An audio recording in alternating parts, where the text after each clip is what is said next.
안녕하세요. 저는 올해 30대 중반인 여자입니다. 지금 직장을 다니면서 평범하게 살아가고 있고, 결혼은 아직 안 했어요. 간절함이 없기도 하고, 아직 마음에 드는 사람을 못 만났습니다. 제가 이렇게 일상생활을 다시 시작한 것도 얼마 되지 않았는데요. 불과 몇 년 전까지만 해도 하루하루를 살아가는 게 버거울 정도로 사는 게 힘들었습니다. 하지만 시간이 약이라는 말이 괜히 있는 게 아니더라고요. 지금 생각해도 그 시간을 어떻게 보냈나 싶습니다. 다들 저의 이야기를 들으시면 깜짝 놀라실 거예요. 저는 어렸을 때 화목한 집안에서 자랐습니다. 부모님은 공부를 강요하지 않으셨고 늘 제가 하고 싶은 거 다 하게 해주셨어요. 가부장적이지도 않으셨고 주말만 되면 가족들과 가까운 곳이라도 여행은 꼭 가는 그런 이상적인 가족이었죠. 아버지가 하시는 사업도 정말 잘 되어서 힘든 일이 없었습니다. 경제적으로도 여유로웠고 부모님도 금슬이 좋으시니 제 인생은 평탄했답니다. 그런데 이런 저희 집에도 불행이 찾아오고 말았습니다. 제가 성인이 되어서 직장을 구한 뒤 타지에서 독립을 했어요. 나름 좋은 직장이었고 가족들도 다 만족했죠. 고향에서 아버지와 어머니는 노후를 즐기고 계셨고 그날도 여느 때와 다름없이 평온했습니다. 그런데 어느 날 어머니에게서 전화가 오더라고요. 그날 하필 일이 너무 많아서 전화를 받지 못했어요. 나중에 연락을 드리겠다고 생각한 후 일에 열중을 했죠.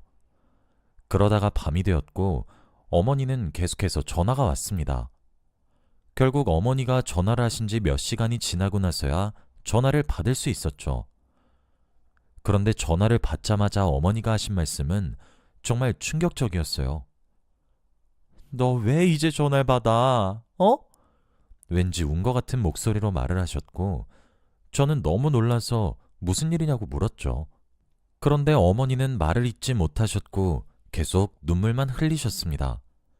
그러고는 저한테 문자로 주소를 남겨줄 테니 지금 당장 그곳으로 오라고 했어요. 문자로 주소를 받고 내비에 찍었는데 바로 장례식장이었습니다. 저는 순간 친척들 중에서 누군가 돌아가신 줄 알았어요. 그래서 최대한 빨리 장례식장으로 달려갔는데 영정사진에 있는 사람은 바로 저희 아버지였습니다.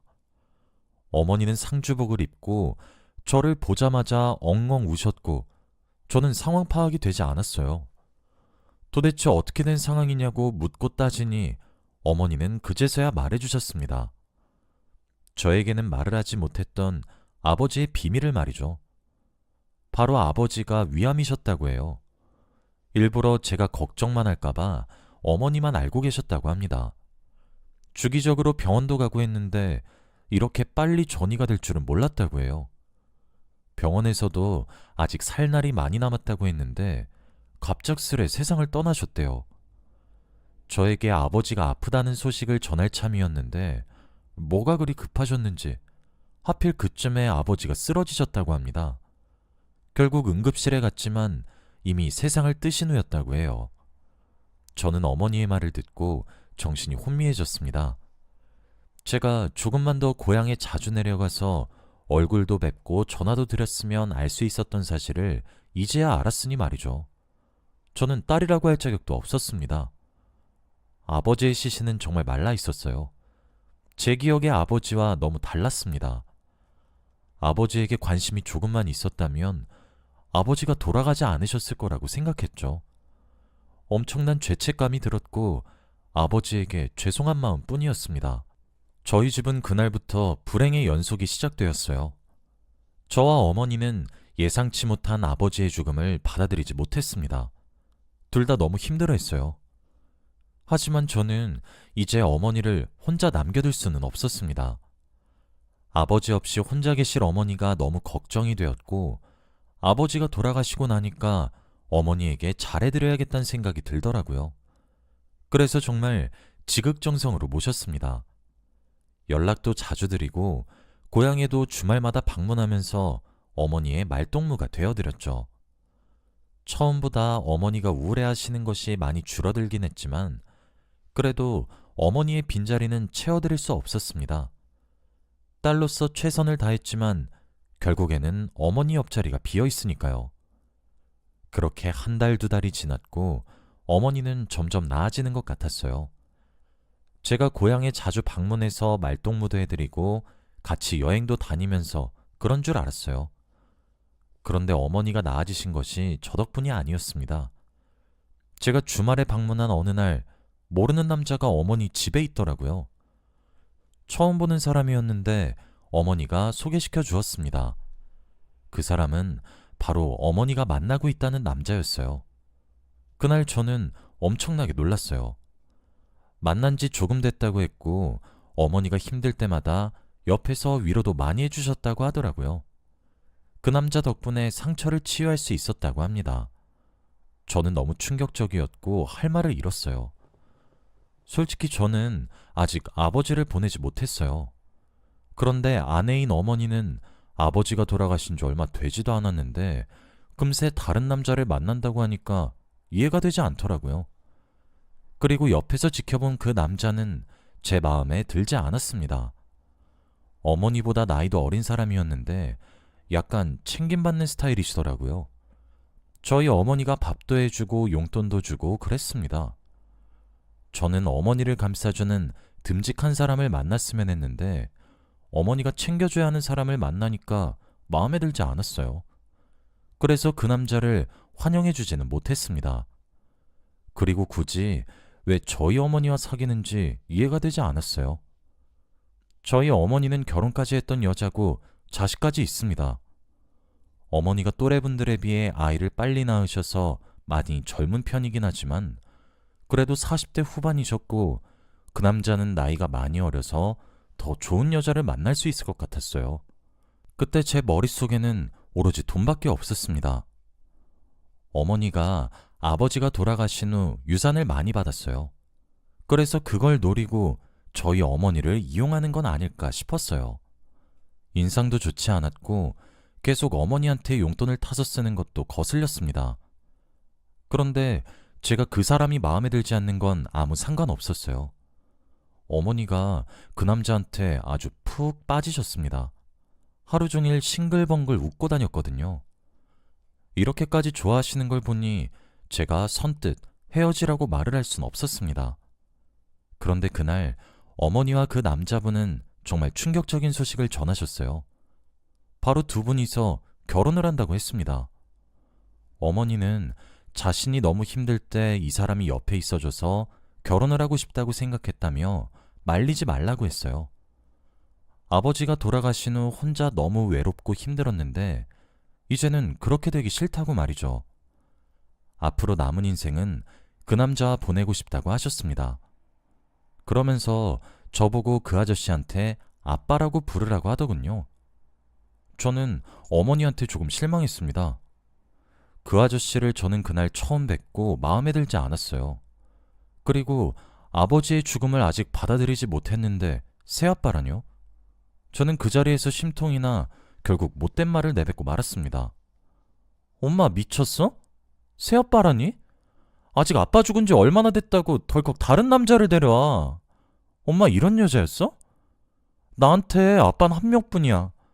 죽는 한이 있어도 절대 이 아저씨한테 아빠라고 안 불러. 그 말을 내뱉은 후 저는 집을 박차고 나갔어요. 그때는 20대 초반이라 철이 없었던 시절이었고 그 아저씨가 그냥 너무 싫었습니다.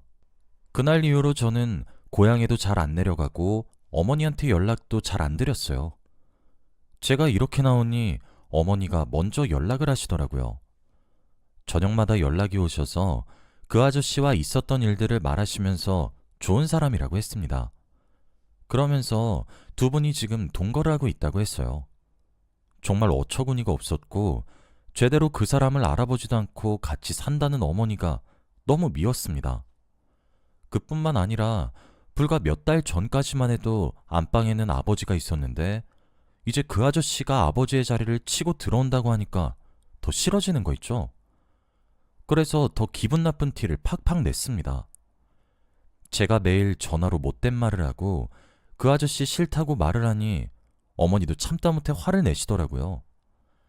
그이가 너랑 얼마나 잘 지내고 싶어 하는데 너 내가 그렇게 가르쳤어? 어른한테 왜 이렇게 못되게 말해? 하늘에 있는 네 아빠가 지금 이 모습 좋아할 것 같니? 항상 이렇게 어머니와 싸우면서 전화를 끊었고 저는 어머니가 너무 미웠습니다. 아무리 혼자 지내는 게 힘들다고 해도 그렇지 바로 다른 남자와 함께 산다뇨. 정말 이해할 수 없는 행동이었습니다. 어머니와 몇 달간 냉전 상태로 있었어요. 먼저 연락도 잘 하지 않고 각자의 소식을 전혀 모르고 있었습니다. 어머니가 그 사람과 정리했다는 말만 기다리고 있었죠. 그런데 어느 날 저녁에 어머니가 오랜만에 전화가 오셨어요. 저는 괘씸해서 전화를 받고 싶지 않았지만 그래도 엄마 전화라서 그런지 거절은 못하겠더라고요. 그래서 몇 분을 뜸을 들이고 전화를 받았습니다. 평소처럼 틱틱대면서 받았어요. 그런데 어머니의 말투가 평소와 달랐습니다. 마치 아버지가 돌아가셨을 때 저에게 전화를 한 말투와 비슷했어요. 울먹이는 듯한 목소리였습니다. 저는 그 목소리만 듣고 무언가 잘못되었다는 것을 알게 되었습니다. 어머니는 중요하게 할 이야기가 있으니 지금 당장 집으로 내려오라고 했어요. 저는 무슨 일인가 싶어서 바로 고속도로를 타고 고향으로 내려갔고 집으로 가니 거실에서 어머니 혼자 울고 있었어요. 저는 무슨 일이냐며 묻고 따졌죠. 집에는 그 아저씨 물건이 모두 없었고 저는 대충 예상을 할 수 있었습니다. 단순히 두 분이 헤어져서 어머니가 우시는 줄 알았어요. 그런데 어머니는 저에게 충격적인 말을 해주셨습니다. 바로 유산을 했다는 내용이었어요. 어머니가 40대 후반의 나이에 기적적으로 임신을 했다고 합니다. 당연히 그 남자아이였고 어머니는 당연히 낳으려고 했대요. 하지만 임신 소식을 그 남자한테 알렸더니 엄청난 말을 했다고 합니다. 바로 자신이 유부남이라고 밝혔대요. 어머니는 그 자리에서 충격을 받았고 손이 벌벌 떨렸다고 합니다. 그 남자는 주말마다 어디론가 갔었는데 그게 자기 집으로 간 거였대요. 항상 골프를 치러 간다고 했었는데 알고 보니 기러기 부부여서 자기 가족들 집으로 갔다고 합니다. 어머님은 유부남인 줄 모르고 만났고 임신했다고 하니 유부남이라고 밝힌 거죠. 그리고 그 남자는 내 아인 맞는 거지? 라는 무책임한 말을 했다고 합니다. 어머니는 그 말에 정이 다 떨어졌고 할 말을 잃었다고 해요. 그래서 DNA 검사를 해서 결과지를 보여줬더니 조작된 거 아니냐고 했답니다. 어머니는 혼자서라도 낳아 기르겠다고 하니 그 남자는 돈이 없어서 양육비를 못 준다고 했대요. 이미 가정이 있는 몸이고 자식까지 있어서 아이한테 줄 돈이 없다고 합니다. 어머니는 그런 천하의 쓰레기를 만났다는 거에 너무 충격을 받았고 하루 종일 울었다고 해요.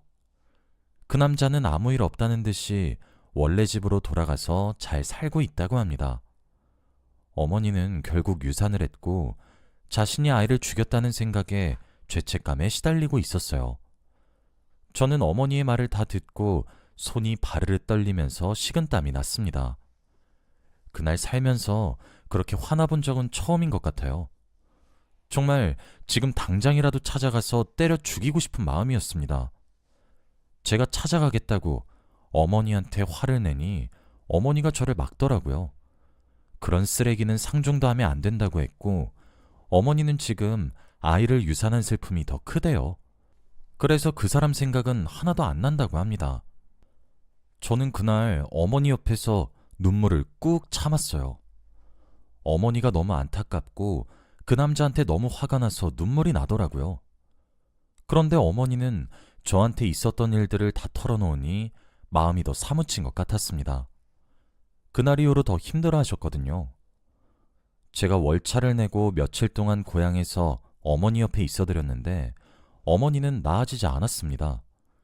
오히려 더 힘들어 하셨고 TV에서 아기가 나오기만 해도 우셨어요. 정말 옆에서 보고 있는데 제가 다 힘들 지경이었습니다. 그래서 결국 병원에 가서 검사도 받아봤는데 우울증이라고 했어요. 지금 어머니가 너무 힘들다고 했고 어머니 꿈에서 아이 울음소리도 나온다고 합니다. 그 말을 의사 선생님한테 듣는데 정말 충격적이더라고요. 상담 과정에서 어머니가 그동안 얼마나 힘들었는지 의사 선생님께 말한 모양이에요. 그래서 제가 알지 못한 내용들을 많이 듣게 되었는데 어머니는 정말 상상 이상으로 아팠습니다. 그 말을 듣는데 가슴이 쿵 하고 내려앉더라고요. 순간 아버지 이후로 어머니까지 잃을까봐 정말 두려웠어요. 그 아저씨가 너무 원망스러웠고 제발 불행하기를 기도했죠. 어디서 뭐라고 사는지 불행한지 궁금해서 제가 뒷조사를 했어요. 그런데 정말 행복하게 가족들과 잘 살고 있는 게 아니겠습니까? 가족들은 그 남자의 추악한 뒷면을 모른 채 살고 있었고 아들까지 있는 쓰레기였어요. 그 사람한테 어떻게 복수를 해야 할까 고민하며 이를 갈고 있었죠. 지금 저희 어머니는 하루하루 살아가기 힘드실 정도로 버티고 계시는데 그 쓰레기는 잘 살고 있다는 소식을 들으니 화가 미친 듯이 났습니다. 의사 선생님도 항상 저희 어머니를 예의주시해야 한다며 지금 위태위태한 상태라고 했어요. 그런데 결국 어머니가 극단적인 선택을 하고 말았습니다. 하필 제가 없는 밤에 시도를 하셨고 저는 그렇게 어머니를 보내드려야 했죠. 제가 옆에서 해준 것도 없어서 너무 죄책감이 많이 들었습니다. 도저히 이대로 가만히 있을 수 없었어요. 그런데 더 놀라운 건 그 아저씨는 저희 어머니 장례식장에 오셨습니다. 상주복을 입고 있는 제 앞에 섰죠. 그러면서 슬픈 척을 하는데 정말 미치겠더라고요. 그뿐만이 아니었어요. 그 사람 옆에는 아내로 보이는 여자와 아들로 보이는 남자아이까지 있었습니다. 아내한테는 지인이 돌아가셨다는 말을 하고 온 것 같더라고요. 저한테 아무렇지 않게 절을 하는데 얼척이 없었습니다. 그래서 사람들 다 보는 앞에서 뺨을 때려버렸어요. 한 번도 누군가의 뺨을 때린 적이 없었는데 그날 처음으로 사람의 뺨을 때려봤습니다. 그 남자는 자신이 잘못했다는 걸 아는지 묵묵히 있었고 옆에서 아내와 아들이 더 난리였어요. 그런데 남자는 자신의 뺨을 어루만지고는 이걸로 퉁치자 라고 했습니다. 저는 그 말에 더 열이 받아서 반대쪽 뺨도 내려치고 말았어요. 장례식장에 있던 모든 사람들이 다 저희 쪽으로 시선을 돌렸고 저는 너 내가 복수할 거야. 우리 엄마 죽인 거? 너야. 내가 지구 끝까지 쫓아가서 복수할게. 쓰레기 새끼야. 이 말을 하며 달려들려고 하니 사람들이 저를 말렸습니다. 다들 저보고 엄마 잃고 제정신이 아니라며 걱정을 했죠. 그 남자가 어떤 사람인지 아무도 몰랐습니다. 그리고 저는 장례식장이 끝나자마자 DNA 검사지를 그 남자 가족들에게 다 보냈어요. 회사에도 보냈고 그 사람이 다니고 있는 회사 게시판에도 올렸습니다. 무엇보다도 아들이 다니고 있는 학교의 게시판까지 다 올렸어요. 정말 아이들한테는 영향이 안 가게 하고 싶었는데 도저히 안 되겠더라고요.